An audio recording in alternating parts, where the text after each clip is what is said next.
పరిస్థితి నిజంగా కూడా భయం లేకుండా పోయింది మీకు అని చెప్పి చెప్తా ఉన్నా. ధైర్యంగా ఇంత ధైర్యం వచ్చిన ముఖ్యంగా మహిళా సోదరి ఇంత ధైర్యంతో ముందుకు వచ్చిందనంటే నాకు నిజంగా గర్వకారణం. ఎందుకంటే మేము ఖచ్చితంగా మీరు ఏది అడిగితే అది కూడా అభివృద్ధి కార్యక్రమం చేపడతా. మీరు ఇంత నాకు ఘన స్వాగతం పలికినందుకు. ఇక మన ప్రభుత్వం వచ్చిన తర్వాత, రేవంత్ రెడ్డి గారి ప్రభుత్వం వచ్చిన తర్వాత ప్రతిదీ మహిళల పేరు మీదనే. మీకు అది రేషన్ కార్డు చూసిన మహిళల పేరు మీదనే, దాని తర్వాత సోలార్ సిస్టమ్ మహిళల పేరు మీదనే, బస్సు మండలంలో బస్సు మహిళల పేరు మీదనే ఇస్తా ఉన్నారు. మహిళలకు ఉచిత బస్సు కూడా ఇవ్వడం జరిగింది. 200 యూనిట్ల కరెంటు ఫ్రీ ఇవ్వడం జరిగింది అందరికీ. కాబట్టి ఇండ్లు ఇచ్చిన, ఇందిరమ్మ ఇండ్లు గృహాలు ఇచ్చినా కూడా మీ మహిళల పేరు మీదనే ఇస్తా ఉన్నారు. కాబట్టి ఎందుకు ఇంత ప్రియారిటీ ఇస్తా ఉన్నామంటే మీరందరూ కరెక్ట్గా చేసిన మేలును ఎప్పుడు గుర్తుపెట్టుకుంటారనే ఉద్దేశంతో అన్ని మీ పేరు మీద ఇస్తారు. తర్వాత గ్రూప్లకి ఇంతకుముందు గత 10 సంవత్సరాల నుంచి ఎప్పుడు కూడా వడ్డీ మాఫ్ చేయలేదు. కానీ ఈ రేవంత్ రెడ్డి గారి ప్రభుత్వం వచ్చిన తర్వాత ప్రతి ఒక్కరికి కూడా వడ్డీ మాఫ్ చేసి ₹1,00,000 ఇచ్చేది ఒక్కొక్కరికి సంఘంలో 2 లక్షల రూపాయలు లోన్ ఇస్తా ఉన్నారని చెప్పేసి మీకు అందరికీ చెప్తా ఉన్నారు. ఇండ్ల గురించి సీను చెప్పింది ఇప్పుడే. ఇండ్లు మీకు 5-10 కాదు, మీకు ఎన్ని ఇండ్లు అంటే అన్ని ఇండ్లు, ఎంతమంది రెడీ ఉంటే కట్టుకోనికి అన్ని ఇండ్లు కూడా శాంక్షన్ చేస్తాను. తర్వాత ఇంకో పెన్షన్ ఎవరైతే భర్త చనిపోయిన వాళ్ళకి కానీ, పెద్దోళ్ళకి కానీ, ముసలిళ్ళకి కానీ వాళ్ళందరికీ కూడా పెన్షన్లు ఇవ్వడం జరుగుతుంది. వికలాంగులకు కూడా పెండింగ్ పెన్షన్లు అన్ని కూడా త్వరలో ఇవ్వడం జరుగుతుందని చెప్పేసి మీకు అందరికీ చెప్తా ఉన్నాను. ఇంకా కళ్యాణ లక్ష్మి గతంలో పైసలు వసూలు చేస్తుంది. కళ్యాణ లక్ష్మిలకు ₹1 లేకుండా నేను సీనుకు అదే చెప్పిన, ఎవ్వరు ₹1 తీసుకోవద్దు కళ్యాణ లక్ష్మిలో కానీ, తర్వాత సీఎం రిలీఫ్ ఫండ్లో కానీ ఎవ్వరు కూడా తీసుకోవద్దు అంటే కరెక్ట్ నిజాయితీగా ఈరోజు సుమారు 22 చెక్కులు కళ్యాణ లక్ష్మి, తర్వాత 25 చెక్కులు సీఎం రిలీఫ్ ఫండ్ కూడా ఇవ్వడం జరిగింది. అంటే నిజాయితీగా సీను గారు పనిచేస్తున్నదానికి ఇది నిదర్శనం. నాకు కోరుకునేది అటువంటి వాళ్ళు నిజంగా కూడా మంచి నాయకులు ఉండి నిజాయితీగా పనిచేస్తే వాళ్ళ గురించి నేను ఏదైనా చేస్తా అని చెప్పేసి అర్థం చేస్తున్నాను. గ్రామం గురించి అభివృద్ధి కార్యక్రమం అడిగింది, ఇప్పుడే చెప్పింది. 30 లక్షల రూపాయలతోని సీసీ రోడ్లు మోరీలు కట్టుకోవడం జరిగింది. 8 లక్షల రూపాయలతోని పాఠశాలను అభివృద్ధి చేసుకోవడం జరిగింది.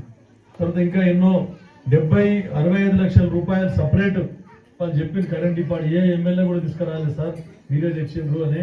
65 లక్షలు ఎప్పటికి వచ్చే ఫండ్స్ కాకుండా స్పెషల్ ఫండ్స్ 65 లక్షల రూపాయలు తీసుకొని వచ్చి ఎక్కడెక్కడ ట్రాన్స్ఫార్మర్ లో వోల్టేజ్ ఉన్నదో అక్కడక్కడ ట్రాన్స్ఫార్మర్లు, స్తంభాలు, వైర్లు అన్ని కూడా పెట్టడం జరిగింది. ఇక్కడ ఇంకేమైనా ఇబ్బందులు, మన సబ్ స్టేషన్ కూడా గతంలో కిషారెడ్డి గారి హయాంలోనే మీ సబ్ స్టేషన్ కూడా, కరెంట్ సబ్ స్టేషన్ కూడా ఏర్పాటు చేసుకోవడం జరిగిందని చెప్పి చెప్తా ఉన్నాను. ఇంకా కూడా మీరు అడిగిన నాకు ప్రతి గల్లీలో సీసీ రోడ్ అని విడతల వారీగా ఎక్కడెక్కడ నిజంగా ఎక్కువ మంది తిరుగుతారో ఆ గల్లీలన్నీ కూడా మీకు సీసీ రోడ్లు, మోరీలు అన్ని కూడా కట్టిస్తానని చెప్పేసి మీకు అందరికి సభాముఖంగా ఆనందిస్తాను.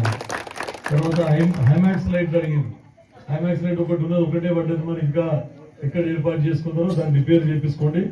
ఇంకేమన్నా ఉంటే అడిషనల్ గా మీకు 1-2 కూడా మీకు హైమాక్స్ లైట్లు కూడా నేను ఇప్పిస్తా అని చెప్పేసి మీకు అందరికీ చెప్తా ఉన్నాను.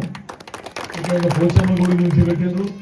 మరి పోచమ్మ గుడి గురించి స్పెషల్ ఫండ్స్ ఇక ప్రైవేట్ గా చందాలు చేసుకోవాల్సి వస్తుంది. నా వంతు కృషి కూడా నేను చేసి ఖచ్చితంగా మీ పోచమ్మ గుడి కూడా కంప్లీట్ అయ్యేటట్లా చూస్తానని చెప్పేసి చెప్తాను. తర్వాత ఎంతో మంది ఇక్కడ ముద్రా సోదరులు ఉంటారు. దాంట్లో ముద్రా సంఘం గురించి నాకు చెప్పడం జరిగింది. మీ ఎలక్షన్లు అయిన తర్వాత ఒక 2-3 నెలల లోపల మీకు 5 లక్షల రూపాయలు ముద్రా సంఘంకు శాంక్షన్ చేసి ముద్రా సంఘం కొబ్బరికాయ కూడా కొట్టిపోతారని మీకు అందరూ చెప్తాను.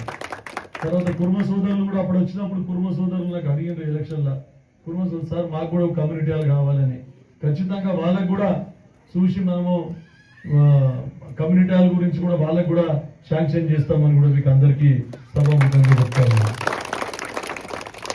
చెప్పిస్తాం, మీ పిల్లలు మంచిగా చదువుకోవాలి, మీ పిల్లలు మంచిగా ప్రయోజకులు కావాలి.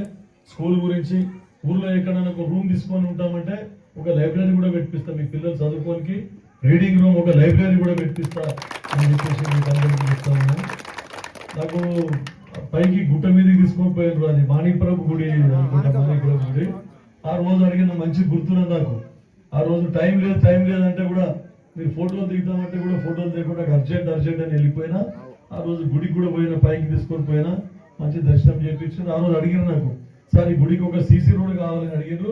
ఖచ్చితంగా గుడి దగ్గర కూడా మీకు విడతల వారీగా సీసీ రోడ్ కంప్లీట్ చేపిస్తా. సీసీ రోడ్ ఇక మీ హామీలు ఇది ఒకటే కాదు, ఇంకా మీ సమస్యలు ఏమైనా ఉంటే మన దృష్టికి తీసుకుంటాండి. ఎందుకంటే ఇప్పుడు ఉద్యోగాలు ఇచ్చినాం, 70,000 ఉద్యోగాలు ఇచ్చినాం. గత ప్రభుత్వంలో స్కూళ్ళలో పనిచేయడానికి టీచర్లు కూడా ఉండకుండా 11,000 మందికి టీచర్లకు ఉద్యోగాలు ఇచ్చినాం. ఎక్కడ కూడా ఓమ్మ తల్లి ఉద్యోగాలు ఇచ్చి టీచర్లను ఎక్కడ కూడా టీచర్లు కొరత లేకుండా ప్రతి స్కూల్లో కూడా పాఠశాలలో టీచర్లను ఏర్పాటు చేయడం జరిగింది. మన ఫస్ట్ డే స్కూల్ తెరిచే రోజే మీ పిల్లలకు యూనిఫామ్లు, కాపీలు, పుస్తకాలు ఇస్తా ఉన్నారు. హాస్టల్ జర మాట్లాడి దయచేసి ఏదైనా కూడా మీకు. తర్వాత మెస్ ఛార్జీలు, హాస్టల్ చదువుకునే పిల్లలకు స్కూళ్ళలో మధ్యాహ్న భోజన పథకానికి వాళ్ళకు కూడా మొత్తం మీకు మేము మెస్ ఛార్జీలు పెంచింది, డబుల్ మెస్ ఛార్జీలు. మంచిగా ఫుడ్ పెట్టాలి, మంచిగా భోజనం పెట్టాలి అని చెప్పేసి పౌష్టికాహారం కూడా ఇవ్వడం జరిగింది. అంగన్వాడీలలో ప్రీ ప్రైమరీ స్కూల్ అని పెట్టేసి పిల్లలకు స్కూల్లో జాయిన్ కాకంటే ముందే వాళ్ళకి పాఠాలు నేర్పాలి అని చెప్పేసి అంగన్వాడీ పిల్లలకు కూడా పుస్తకాలు, కాపీలు అన్ని కూడా టైంకి ఇవ్వడం జరుగుతూ ఉంది. తర్వాత మీకు అందరికీ తెలుసు, రైతులకు 80% మంది రుణమాఫీ, 2 లక్షల రూపాయలు రుణమాఫీ చేయడం జరిగింది. రుణమాఫీ చేస్తే కూడా ఎవరు సంతోషంగా లేరు. రైతు బంధు అని అన్నారు.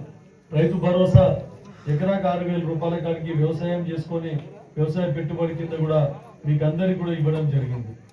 తర్వాత బోనస్, సన్న ఒడ్లు పండిస్తారా మీరు, ఒడ్ల దొడ్డు కానీ సన్న ఒడ్లు పండించే రైతులందరికీ క్వింటాల్కు 500 రూపాయలు మీకు బోనస్ కూడా ఇవ్వడం జరుగుతూ ఉంది. తర్వాత కొనుగోలు కేంద్రం నుంచి 48 గంటల మీ అకౌంట్ లో కూడా పైసలు పడతా ఉన్నాయి. గత ప్రభుత్వంలో ఒక క్వింటల్కు 6 నుంచి 8 కిలోల దాకా తరుగు తీసింది. కానీ ఇప్పుడు ఈ ప్రభుత్వంలో 1 కిలోన్నర 2 కిలోల కంటే ఎక్కువ తరుగు తీయొద్దు, తీస్తే మాకు మా దృష్టికి తీసుకురండి అని చెప్పిన. రైస్ మిల్లు కూడా ఏమైనా మీకు కష్టపెడితే, గతంలో ఇవన్నీ చేసినాక కొనుగోలు కేంద్రంకి వెళ్ళి రైస్ మిల్కు పోతే మళ్ళీ వాళ్ళు పచ్చిగా ఉన్నాయి, మొత్తం దీంట్లో దుమ్ము ఉన్నదని 2 క్వింటల్కు 2 కిలోలు వాళ్ళు కూడా కడత తీసారు. కానీ ఇప్పుడు అట్లా కాదు. రైస్ మిల్ ఎవరన్నా ఈడికెళ్ళి పోయిన తర్వాత రైస్ మిల్లల్లో తరుగు తీస్తామంటే నాకు ఫోన్ చేయమన్నా ఒక 2-3 కంప్లైంట్స్ వస్తే అప్పటికప్పుడే కలెక్టర్కి చెప్పి దించుకోకపోతే కూడా దించుకొని. అంటే వెనుకటికి ఎంత దోసుకున్నారు టీఆర్ఎస్ గవర్నమెంట్ అనేది మీకు చెప్పాలని చెప్తా ఉన్నా. కాబట్టి ఉపాధి హామీ పథకం ఈ రోజు ఎంతో మందికి ఉపాధి హామీ పథకం లాభం పడతా ఉన్నారు. కాంగ్రెస్ గవర్నమెంట్ తెచ్చినటువంటి ఉపాధి హామీ పథకం. ఆ రోజు ఇందిరమ్మ ఇండ్లు ఇచ్చినాము, మళ్ళీ ఈ రోజే రాజశేఖర రెడ్డి తర్వాత ఈ రోజు ఇందిరమ్మ ఇండ్లు ఇస్తుంది. 5 లక్షల రూపాయలు, ఇంకో 1-2 లక్షలు వేసుకుంటే మంచి ఫస్ట్ క్లాస్ 2 బెడ్రూమ్లు, 1 హాలు, 1 కిచెన్, 1 బాత్రూమ్ అవుతా ఉన్నాయి.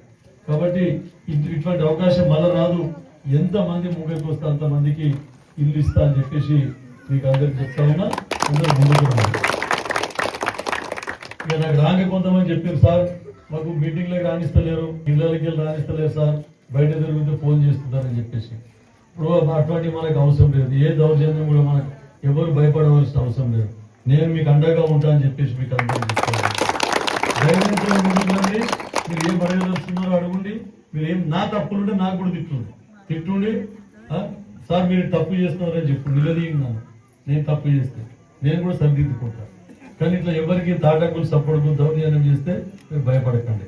ఇప్పుడు ఎంత ప్రజాస్వామ్యయుతంగా ఎంత డైరెక్ట్ వచ్చిందో అంత రండి. తర్వాత మీకు ఇంకొక విషయం కూడా చెప్తా. సీఎం కొత్తగా రాజకీయాలకి పాపం ఇప్పుడు కొత్తగా వచ్చి చాలా కష్టపడి పని చేస్తున్నాడు. ఆయన అడగంగానే చెప్తా నేను, సార్ మాకు ఇది కావాలి సార్ మా లక్ష్మపురం అంటే, నేను ఫస్ట్ లక్ష్మపురం పెట్టుకుని పోయి అని చెప్తా.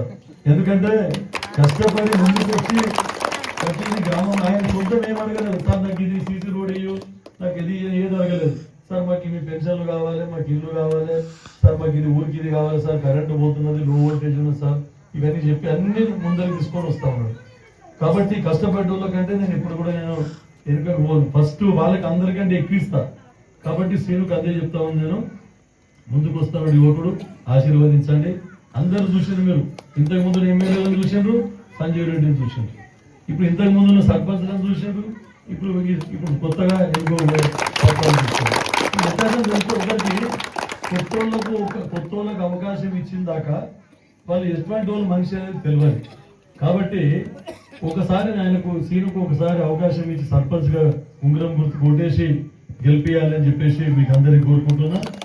ఇంకా మీ మహిళా సోదరి వాళ్ళకు మీరు ఆశీర్వాదం ఇస్తే దానికి ఇక పొల్లు లేదు, తిరిగేలేదు, ఖచ్చితంగా గెలిచి తీరుతుందని చెప్పేసి మీ అందరి మహిళా సోదరి వాళ్ళకు అందరి సవినయంగా చేతులు ఎత్తి మరీ మొక్కి మీకు అందరికీ కోరుకుంటా ఉన్న సీనుని గెలిపియండి అని చెప్పేసి.